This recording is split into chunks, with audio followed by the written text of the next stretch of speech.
Hello everyone, from this video lecture we are going to start our next topic, issue of debentures as collateral security. ये जो topic है बच्चों, ये shares वाले chapter में आप लोगों ने नहीं पढ़ा है, ये बिल्कुल नया टॉपिक है। ठीक है, तो इसको ध्यान से समझना है, बहुत सिंपल है। Issue of debenture as collateral security, इसका मतलब क्या है? जब भी हम बैंक से लोन वगैरह ले रहे हैं, है ना, तो हमें कुछ सिक्योरिटी पे रखना पड़ता है। जैसे कि आपने मान लो लोन लिया है घर के लिए, तो घर के जो पेपर्स हैं, जो आपने घर खरीदने के लिए लिया है, तो पेपर्स पहले कहाँ गिरवी रखाते हैं? मॉर्गेज पे कहाँ पे रखाते हैं? बैंक में। ठीक है, तो इसी तरह से बैंक में जब आप बैंक से लोन जब आप लेते हो, तो आपको कुछ ना कुछ सिक्योरिटी रखनी पड़ती है। उस सिक्योरिटी के साथ जब आप डिबेंचर्स को भी एज सिक्योरिटी वहां पे रख रहे हो, मतलब कि आपकी कंपनी के डिबेंचर भी दे रहे हो एज कोलेट्रल सिक्योरिटी, तो उसी को हम बोलते हैं issue of debentures as collateral security. बच्चों, इस टॉपिक के आपकी बुक में सिर्फ 4 ही क्वेश्चन दे रखे हैं प्रैक्टिस क्वेश्चंस के अंदर। 9.80 पेज पे आपको टॉपिक दिया हुआ है। Question number 30, 31, 32 and 33 are given on this page only. तो इसके हम क्वेश्चन करेंगे। इसको करने के 2 मेथड्स होते हैं। एक होता है when general entry is not passed and when general entry is passed. एक कंडीशन जब आपको बुक्स में शो करना है कि डिबेंचर को एज कोलेटरल सिक्योरिटी हमने इशू किया है, और एक कंडीशन ये होती है जब हमको डिबेंचर को शो नहीं करना है, उस कंडीशन में कैसे ट्रीटमेंट होगा ये मैं आपको बताऊंगी। ठीक है, दोनों कंडीशन में कैसे हम इसको ट्रीट करते हैं ये हम चारों क्वेश्चन के अंदर देखेंगे। सो फर्स्ट क्वेश्चन पढ़ते हैं। फर्स्ट क्वेश्चन में Suhani limited took loan of 4 lakh from Bandhan bank. Bandhan bank से लोन लिया है 4 लाख रुपए का, और लोन के बदले हमने डिबेंचर 4 लाख के डिबेंचर को कोलेटरल सिक्योरिटी के रूप में बैंक के पास रखा है। ठीक है, मतलब जब वो बैंक का लोन हम चुका देंगे ना, तो डिबेंचर हमारे पास, हमारे डिबेंचर जो है वो वापस आ जाएंगे। जो डिबेंचर हम कोलेटरल सिक्योरिटी पे रखते हैं बच्चों, उस पे हमें इंटरेस्ट नहीं पे करना होता है। ठीक है, जो डिबेंचर्स हम कोलेटरल सिक्योरिटी के फॉर्म में रखते हैं बैंक के पास, उस पे हमें इंटरेस्ट पे नहीं करना होता है। That is only for security purpose. कभी इन केस आप बैंक का लोन नहीं चुका पाते हैं, उस केस में बैंक आपके डिबेंचर्स भी रख लेगी और उस पे जो इंटरेस्ट है वो भी लेगी। ठीक है, उस कंडीशन में इंटरेस्ट और डिबेंचर्स दोनों बैंक रख लेती है अगर आप लोन चुकाने में असमर्थ रहते हो, लोन नहीं चुका पाते हो तो। ठीक है, लेकिन लोन चुका देते हो तो एज इट इज आपके डिबेंचर्स आपके पास वापस आ जाते हैं। ठीक है, अभी हमने कहां से लोन लिया है? बंधन बैंक से लोन लिया है 4 लाख का, और उसके बदले हमने डिबेंचर्स इशू किए हैं as collateral security. Explain how will the company issue of debenture be dealt in the within the books of the company. Company की बुक्स में हम इसको कैसे डील करेंगे? तो डील करने की 2 मेथड्स हैं। First method, when general entry is not passed, जब आप जनरल एंट्री नहीं कर रहे हैं आपकी बुक में। Second method, when general entry is passed, जब आप बुक में जनरल एंट्री कर रहे हैं तब। ठीक है, तो पहली कंडीशन देखो बच्चों, मैंने यहाँ पे फॉर्मेट्स बनाए हुए हैं। बैलेंस शीट का ये फॉर्मेट है। अगर जनरल एंट्री नहीं कर रहे हैं तो बैलेंस शीट और नोट्स टू अकाउंट बनेगा। बैलेंस शीट में डिबेंचर हम कहाँ लिखते हैं? नॉन करेंट लाइबिलिटी, है ना, तो हेडिंग आपकी क्या डलेगी? Non current liabilities. ठीक है, हेडिंग में आप लिखेंगे नॉन करेंट लाइबिलिटीज, और नॉन करेंट लाइबिलिटीज के अंदर हम क्या लिखते हैं? डिबेंचर लिखते हैं। तो नॉन करेंट लाइबिलिटीज हेडिंग डाल के हम उसके अंदर डिबेंचर्स लिखेंगे। डिबेंचर्स कौन सी हेडिंग के अंदर आते हैं? डिबेंचर्स डिबेंचर्स तो हमें लिखने ही नहीं है, हमने तो बंधन बैंक से लोन लिया है, तो नॉन करेंट लाइबिलिटी के अंदर डिबेंचर आपको शो नहीं करना है। जब जनरल एंट्री पास नहीं हो रही है, इसका मतलब आपको डिबेंचर अकाउंट्स में शो नहीं करने हैं। तो यहाँ पे लॉन्ग टर्म बोरोइंग्स आएगा। नॉन करेंट लाइबिलिटी के अंदर आप हेडिंग क्या लिखेंगे? Long term borrowings. कितने का लोन लिया है आपने बैंक से? 4 लाख रुपए का, तो 4 लाख रुपए यहाँ पे हम लिख देंगे। ठीक है, अब नोट्स टू अकाउंट में हम क्या करते हैं? जो यहाँ पे हम जो भी चीजें लिखते हैं उसकी डिटेलिंग करते हैं नोट्स टू अकाउंट के अंदर। तो नोट्स टू अकाउंट में हम लिखेंगे loan long term borrowings, long term borrowings के अंदर कहां से बोरोइंग है? Loan from Bandhan bank limited. कहां से लोन लिया है आपने? बंधन बैंक से। ठीक है, कितने का लोन लिया है? 4 लाख का। ठीक है, अब यहां पे आप ब्रैकेट में डाल सकते हो issued 8% debentures as collateral security.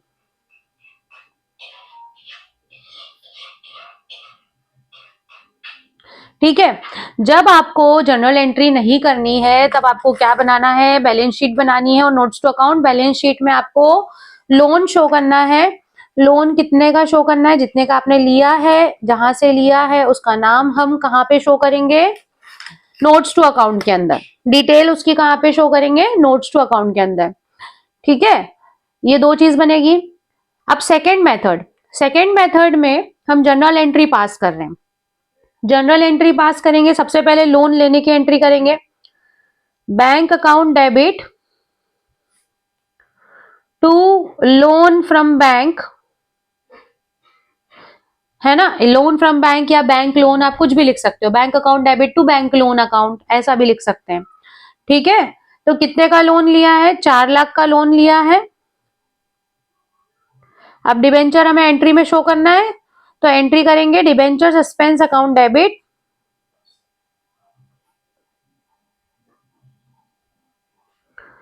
To, कितना परसेंट डिबेंचर हमने दिया है? 8% डिबेंचर्स। ठीक है, अब देखो ये एंट्री क्यों हुई है?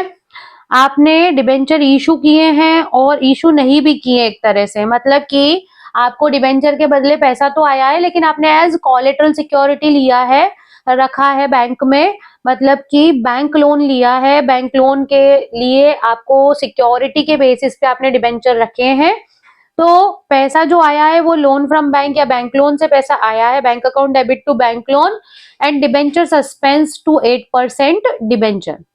ये जो डिबेंचर है एक्चुअली इशूड नहीं है। जब आप बैंक का लोन रिटर्न करेंगे तो ये डिबेंचर आपके पास वापस आ जाएंगे।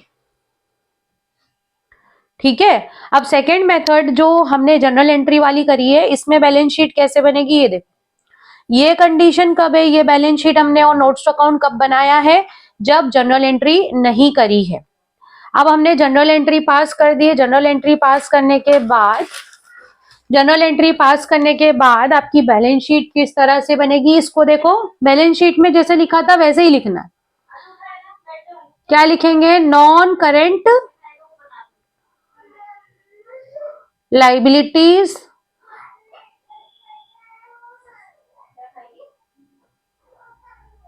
Long term borrowings. कितने की बोरोइंग है? वही 4 लाख। ठीक है, अब यहां पे लॉन्ग टर्म बोरोइंग की डिटेल लिखेंगे।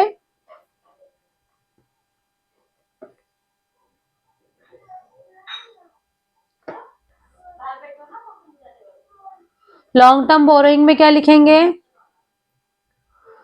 Loan from Bandhan bank limited 4 lakh. ठीक है, अब यहां पे क्या लिखेंगे? Issued 8% debentures as collateral security, है ना? अब डिबेंचर की वैल्यू लिखेंगे लेस डिबेंचर सस्पेंस,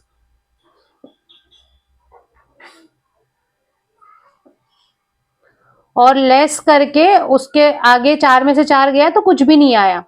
मतलब कि आपको नोट्स टू अकाउंट में उसको शो करना है ना? लेकिन एक्चुअल में इशूड तो है नहीं डिबेंचर, तो उसको डिबेंचर सस्पेंस से माइनस कर देंगे तो शो भी हो गया, रिकॉर्ड में शो हो गया कि भाई डिबेंचर इशू करे हैं, डिबेंचर सस्पेंस से वो कैंसिल हो जाएंगे।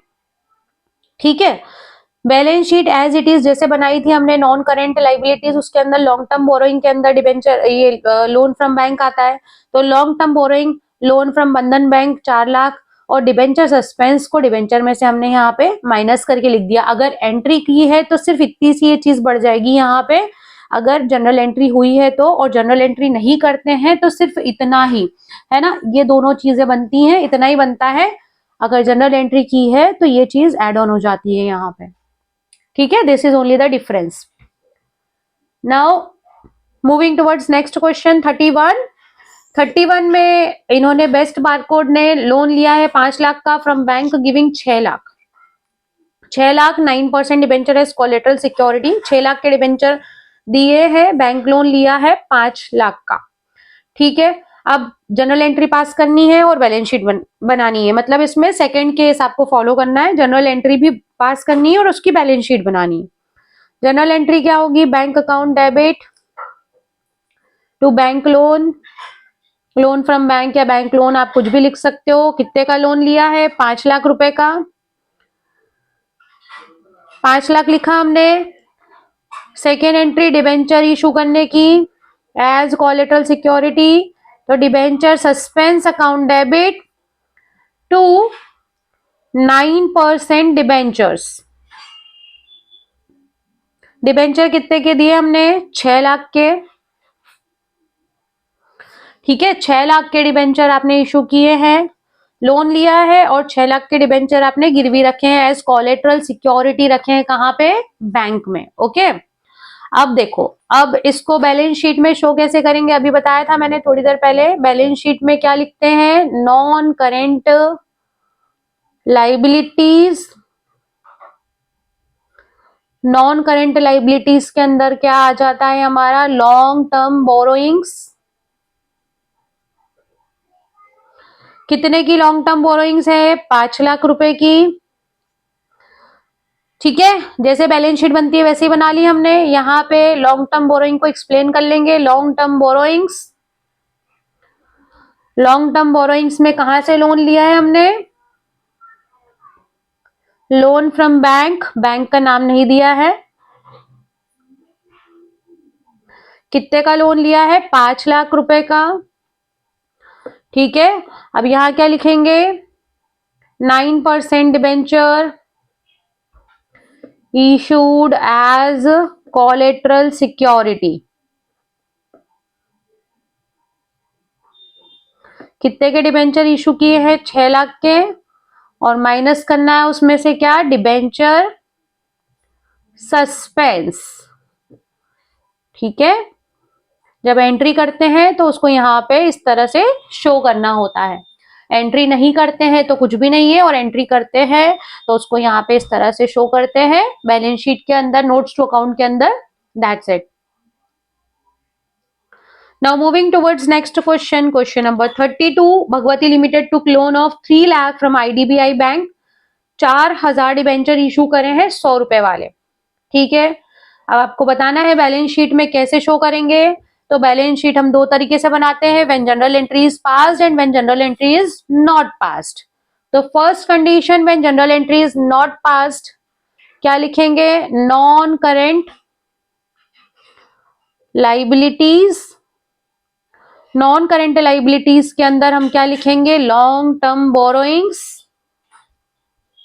कितने का लोन लिया है, 3 लाख रुपए का लोन लिया है, ठीक है। अब नीचे नोट्स टू अकाउंट में long term borrowings, long term borrowings के अंदर क्या लिखेंगे हम, लोन फ्रॉम आईडीबीआई। कितने का लोन लिया है हमने, 3 लाख रुपए का, और यहाँ नरेशन के अंदर डाल दो कितने के डिबेंचर इशू करे हैं, 9% debentures issued as collateral security.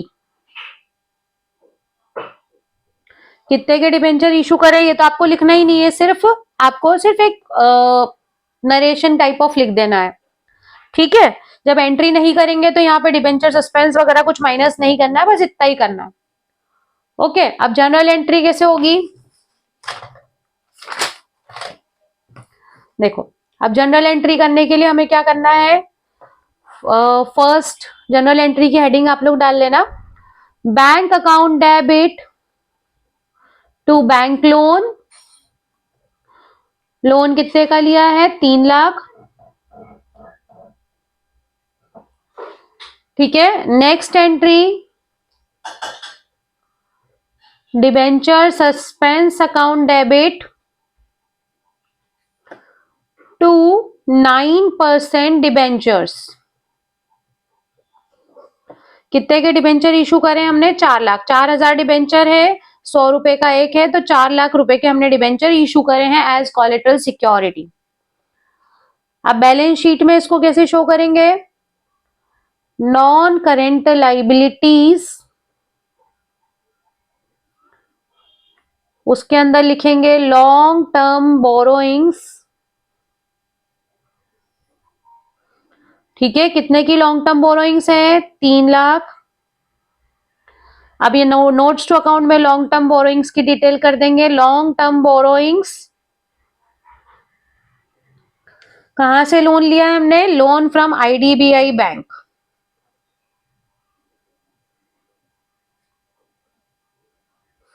कितने का लोन लिया है? 3 लाख।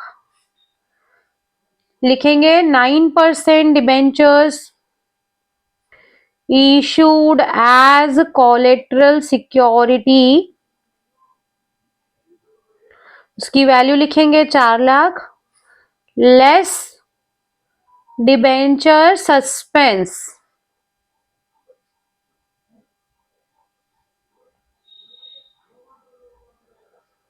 ठीक है, ये खत्म हो गया क्वेश्चन।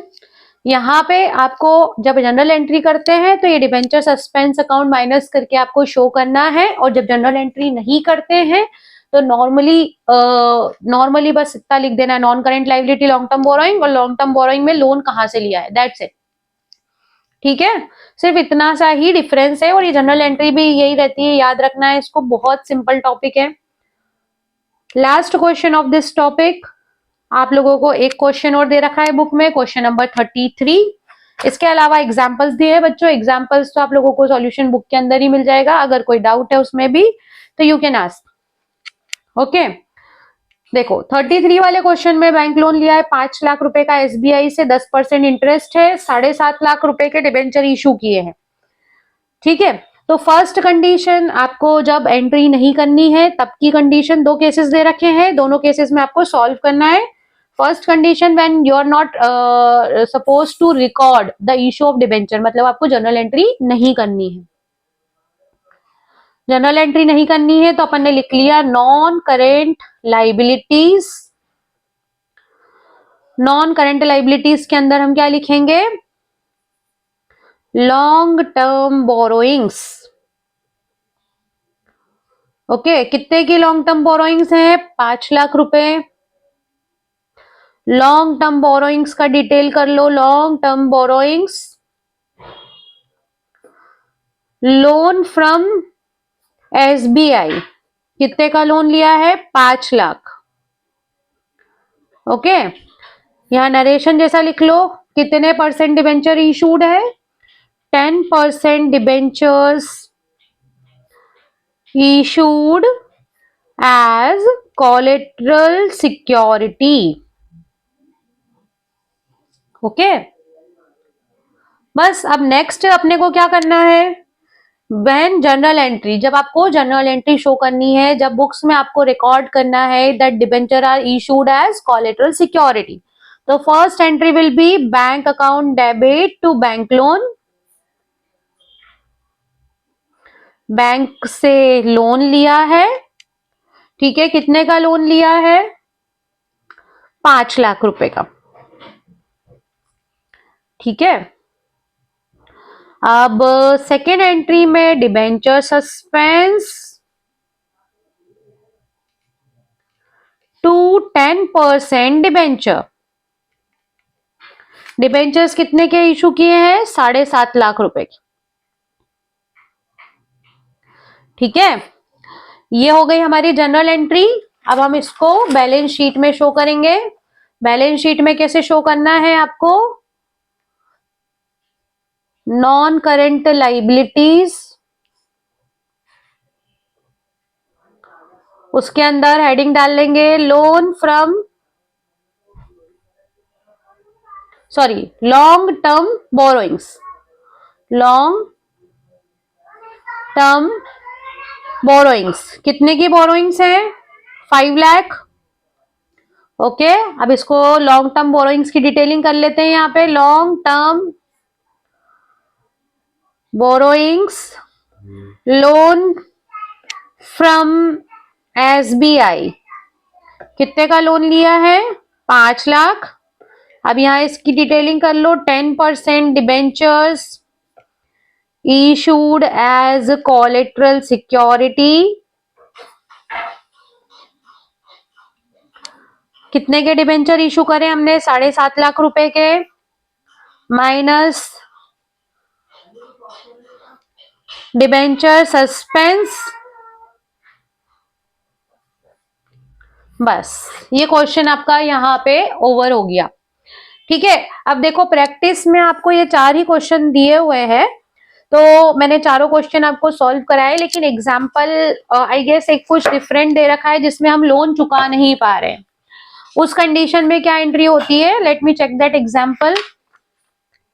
मैं आपको एक एग्जाम्पल बताती हूँ जिसके अंदर हम लोन नहीं चुका पा रहे हैं, वो आप लोग भी कर लेना, पीछे प्रैक्टिस क्वेश्चन में वो दिया नहीं है।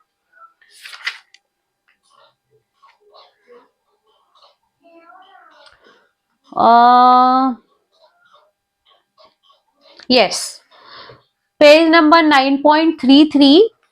देखो 9.33 पे आपको ये टॉपिक गिवन है, non payment of loan secured by debentures, है ना। मतलब कि अगर हम लोन का पेमेंट नहीं कर पा रहे हैं जिसमें हमने डिबेंचर इशू किए हैं एज कोलेटरल सिक्योरिटी, तो क्या एंट्री होगी? अगर आपके क्वेश्चन में लिखा है कि भाई हम लोग बैंक का लोन नहीं चुका पा रहे हैं, तो जनरल एंट्री कैसी होती है हमारी? Debenture suspense to debenture. अब नहीं चुका पा रहे हैं तो एंट्री जस्ट अपोजिट हो जाएगी। आपको याद है 11th क्लास में चेक डिसऑनर की एंट्री हम लोग करते थे, जो चेक मिलने की एंट्री होती है उसकी जस्ट अपोजिट हो जाती है डिसऑनर की। बस वैसे ही यहाँ पे डिबेंचर सस्पेंस टू डिबेंचर अभी तक हम एंट्री कर रहे हैं, लेकिन अगर हम लोन नहीं चुका पा रहे तो एंट्री जस्ट उल्टी हो जाती है, opposite, debenture to debenture suspense account. Okay, अब लोन जो है वो डिबेंचर में कन्वर्ट हो जाएगा, डिबेंचर एक्चुअली इशू हो जाएंगे। ठीक है, तो loan account debit, outstanding interest account debit to debenture. Loan आपको चुकाना है तो loan account debit, loan cancel हो गया, एक तरह से आपने बैंक को डिबेंचर इशू कर दिए, तो जो आपके पास पैसा है वो डिबेंचर का है। ठीक है, तो loan account debit, outstanding interest debit to debenture. अब आउटस्टैंडिंग इंटरेस्ट क्या है? देखो एक एग्जांपल देख लेते हैं इसका।